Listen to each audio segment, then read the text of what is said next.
So we are going to move on to the last of the things that Salzberg singles out as experimental design problems in machine learning. So we talked about problem of multiple comparisons. He talked about lack of independence of experiments. He gave us some alternative ways of doing the statistical tests, and talked about this idea of community experiments. I love that term, which is basically what happens. It's the situation where you have many groups working on the same data set or working on the same techniques, as is the case with the hot topics in natural language processing. He talks about the problem of tuning, whether it's by trying different parameter settings or putting in different components in a pipeline and failing to realize those are all, every time you evaluate one of those, it's a different experiment. And then finally, he's moving on to what he calls generalizing results. Now, when in the original paper, Salzberg makes many references to a publicly available set of data sets called the UCI repository. I'm going to leave out the name of the repository. What he's referring to, in essence, is multiple sets of data that are used for benchmarks and available to lots of different groups. And I'll repeat again, as I said earlier, in reading this paper, that I am not opposed to these, and neither is Salzberg. The problem that both of us have with them is when multiple people using them over and over essentially makes it unavoidable that some people will have positive results totally randomly. And again, let me point out what particular set of parameters and components of your pipeline and so on is going to give you those positive results is indeed random. So with that said, let's go back to the paper. Generalizing results. A common methodological approach in recent comparative studies is to pick several data sets from some public source of data and perform a series of experiments, measuring classification accuracy, learning rates, and perhaps other criteria. Whether or not the choice of data sets is random, the use of such experiments to make more general statements about classification algorithms is necessarily valid.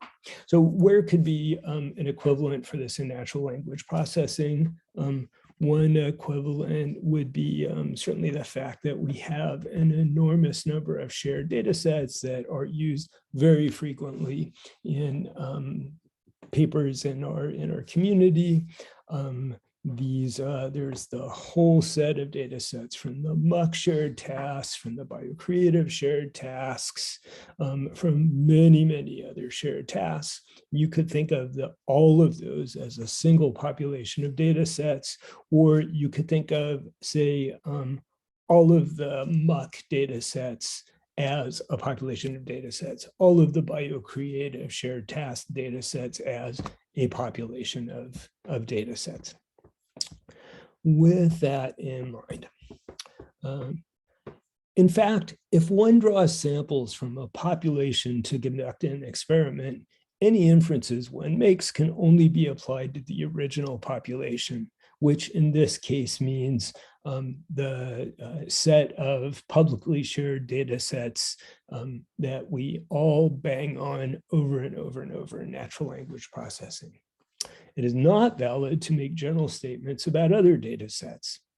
The only way this might be valid would be if our collection of shared data sets were known to represent a larger population of classical classification problems.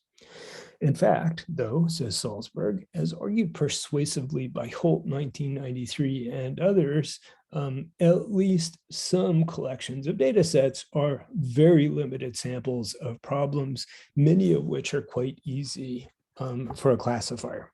Now, I want to throw something in here. In the case of natural language processing, Indeed, I think it's accurate to say that a lot of our data sets are in essence the same problem. So for example, we have many data sets that are for named entity recognition. Those have been around since the early muck shared tasks. We are still building those things today. Certainly the kinds of named entities in there could change. The genes that we look at in the biomedical field are not the same as the person, place, organization categories from the early muck shared tasks, but the task is the same. It's named entity recognition. And we have a relatively small universe of task definitions: named entity recognition, information extraction, information retrieval, question answering. The problem types tend to be the same, even across different domains. So back to Salzberg here.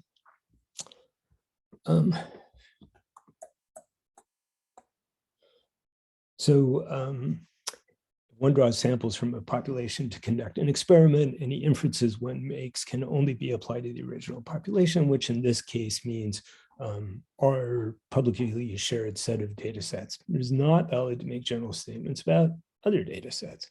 The only way this might be valid would be if our set of data sets were known to represent a larger population of classification problems. But as argued persuasively by Holt and others, the shared data sets tend to represent a very limited sample of problems, many of which are quite easy for a classifier. Now, that is a point that I think doesn't get addressed often enough in natural language processing, where sometimes we can publish really stupid baselines, like random assignment. So as back to Salzberg, many of them may represent the same concept class. For example, many might be almost linearly separable, as suggested by the strong performance of the perceptron algorithm in one well-known comparative study. Now, this is a study by Shavlik et al. From 1991. You might not be aware of it, but Holt's 1993 piece on baselines is, I think personally, it's pretty stunning. The point he makes is that for a number of commonly worked on data sets in machine learning, one feature is enough to make that distinction. I think consider how often rule-based systems actually do pretty damn well in natural language processing. I think it's more often than you think, in part because in our field, we tend not to put that much effort into making the rule-based system, when in fact, if you did, it could perform pretty well. Back to the paper. So thus the evidence is strong that results on some shared data sets do not apply to all classification problems. And our sets of data are not an unbiased, quote unquote, sample of classification problems. Very true. In natural language processing and in other domains where classification is done a lot. Okay, back to Salzberg. And at this point, he is gonna say some good things about shared data sets and big sets of shared data sets. This is not by any means to say that the UCI repository should not exist. UCI repository, again, is that the data set that he's talking about that I haven't mentioned much. The repository, or any set of shared data sets, serves several important functions. Having a public repository keeps the community honest in the sense that any published results can be checked. A second function is that any new idea can be vetted against the repository as a way of checking it for plausibility. If it works well, it might be worth further investigation. If not, of course, it may still be a good idea, but the creator will have to think up other means to demonstrate its feasibility. Putting a little interjection here, bear in mind that getting a better number on some performance metric than the other guy does is not the only criterion in which we want to evaluate work in natural language processing or anywhere else in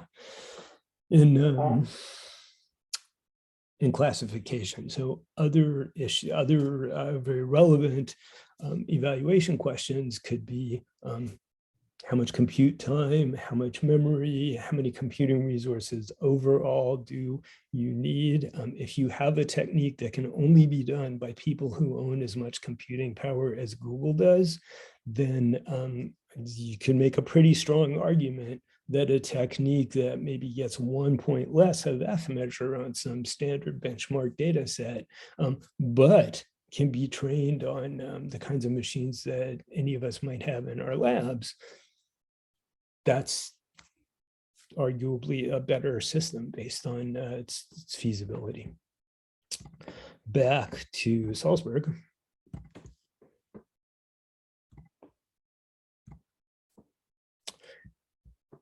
So this is not by any means to say that the UCI repository should not exist. The repository serves several important functions. Having a public repository keeps the community honest in the sense that any published results can be checked.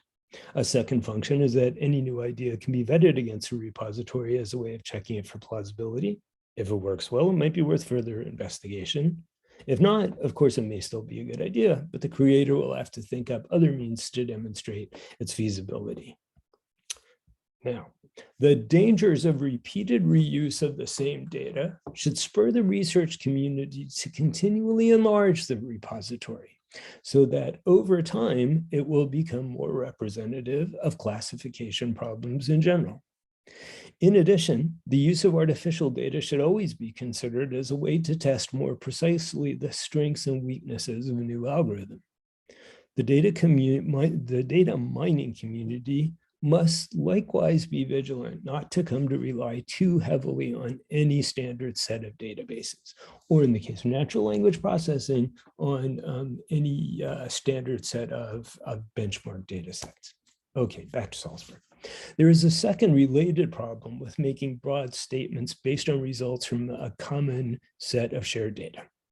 The problem is that someone can write an algorithm that works well on some of these data sets specifically. That is to say, the algorithm is designed with those data sets in mind.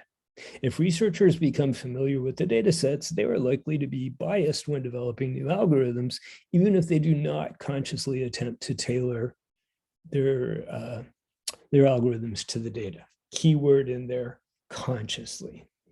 In other words, people will be inclined to consider problems such as missing data or outliers because they know these are problems represented in the public data sets.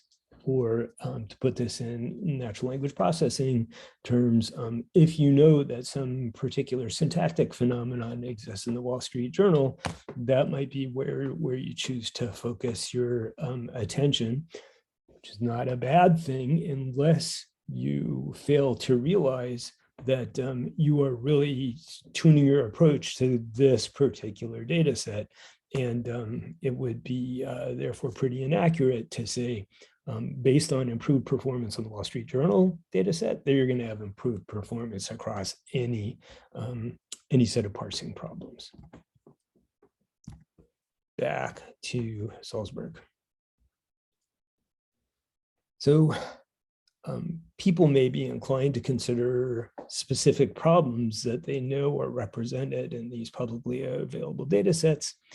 However, Salzberg says, these problems may not be important for different data sets. It is an unavoidable fact that anyone familiar with the data may be biased. Probably some of us would say anyone familiar with the data is biased. And as a linguist, and therefore someone who's used to argumentation based on what's called grammaticality judgments, and essentially it's an opinion, I totally get this, and I totally buy it.